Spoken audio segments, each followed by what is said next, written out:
Welcome back mga ka-ABB, ka-Avery. Magandang araw sa ating lahat at Merry Christmas sa lahat. Ngayon po, nandito naman tayo sa kwentong ibon at tips. Ngayon po, may papakita ko sa inyo na inquired ko na kakatail pares pero medyo payat. Mating status, sabi ng dati ni Ari. Yung pong pag-uusapan natin ngayon. Kaya panoodin ito. Okay guys, ito po yung kakatail na pares daw, mating status. Ito po. Ayan. Ayan po sila. Ayan.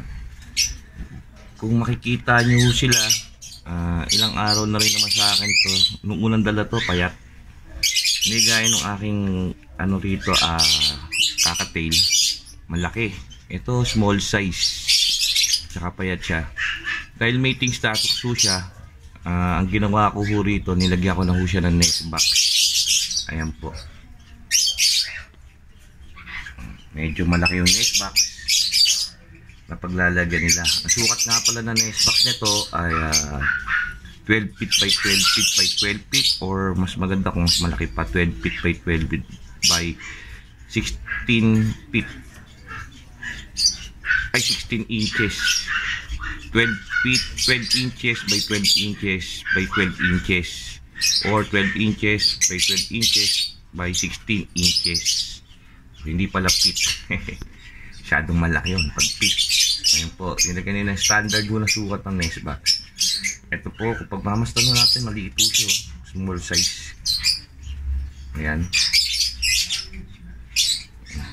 Ngayon ho, binigyan ko na po sila ng pagkain. Ang binigay kong pagkain sa kanila birdseed, canary, nilagyan ko rin sila ng konting oat root at sunflower seeds. Siyempre nilagyan natin ng vitamins with probiotic. Ito, papakita ko sa yung isang kakatail ko na mas malaki rin. Nagulat ako, malito pero matured na raw. Ito, papakita ko sa inyo. Okay guys, ito po yung kakatail ko. Kung makikita niyo yung sukat, ang laki yun. Kaso nag-iisa lang to, hinahanapan ko pa ng partner, pero may nakuha na akong partner nito sa ating kakilala. Bigyan daw ng partner kasi kakto. Ito kasi yung handpid ko dati na nilagay ko sa loob ng double cage.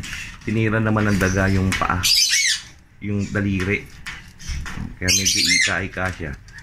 Pero hindi naman siya ganun, hindi naman lahat natanggal yan. Maliliit, kumbaga naputol mga daliri niya, pero ito laki big size, mapapansin nyo.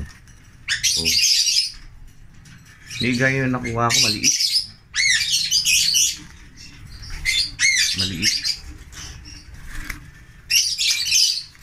pero ito lalagyan din natin ng part na to, kaya wala pa siyang nest box sa gilid, wala pa siyang nest box, pero lalagyan din natin to. Pero ito malaki, makikita nyo. Ngayon mabalik po tayo doon sa may kakatail na pares, mating status banded pair. Balik tayo po na ron.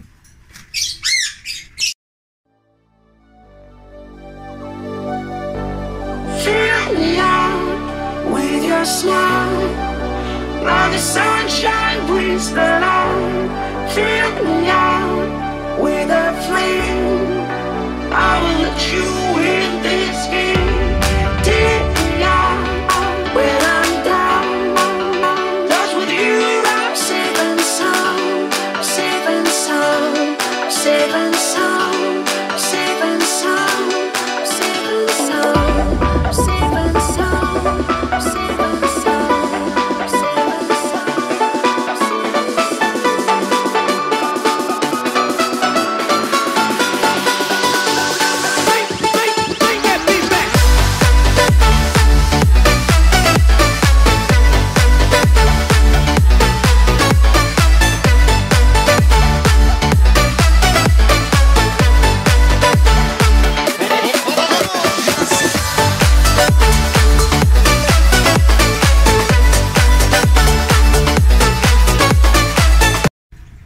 Po guys, no?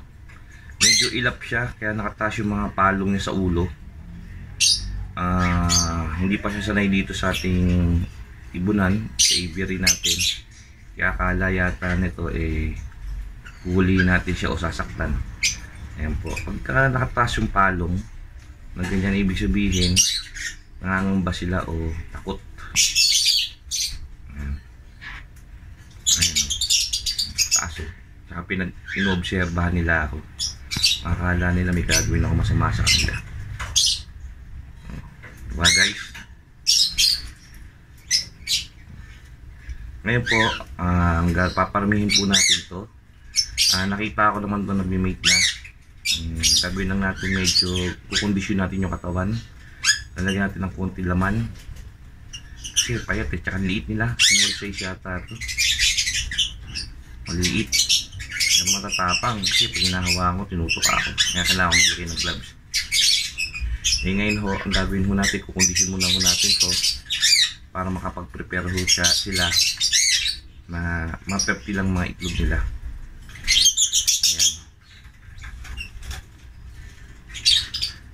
Yung guys, hanggang dito na lang po muna tayo at sana may natutunan kayo sa mga tip natin. Tsaka Merry Christmas. Sana po huwag niyong kakalimutan o huwag niyong kakaligtaan na mag-subscribe, like at share. Ayan. Hanggang dito na lang po. Maraming salamat at God bless.